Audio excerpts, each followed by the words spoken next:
He did so and, in turning to his old friend Hannen Swafer for enlightenment, he could not have chosen a better mentor.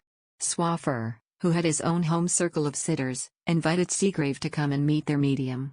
There Sir Henry had his first experience of psychic phenomena, a piano being lifted clear off the floor. He said that it was the only time in his life he had been too frightened to do anything but stare. His death on Lake Windermere came as a great shock to the world. It was a profound personal tragedy to Lady Segrave. A few days later some strangely significant happenings in Swaffer's flat, not capable of a normal explanation, suggested to him that perhaps Segrave was trying to make contact with former friends and associates.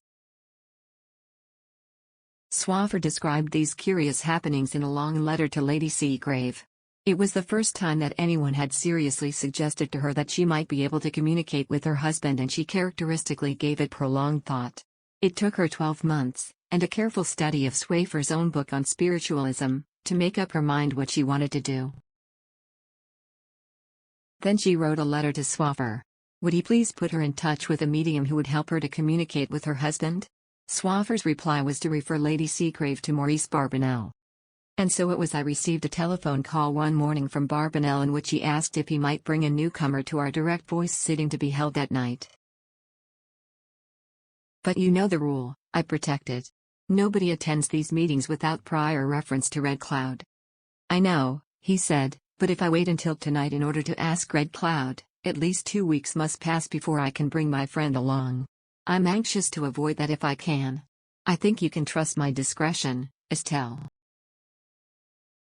I can, I said thoughtfully. And I believe Red Cloud can, too.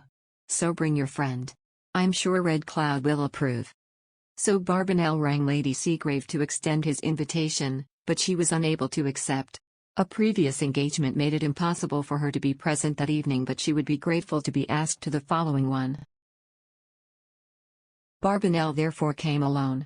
Early in the sitting he asked Red Cloud what he knew of the guest he had hoped to bring with him. You be patient and wait, Red Cloud replied, with a cryptic ring in his voice. With that answer, of course, he had to be content until the séance was well advanced. At last a voice through the trumpet called Barbanel. Yes, he answered. Who is that speaking? Segrave. Thank you for trying to bring my wife.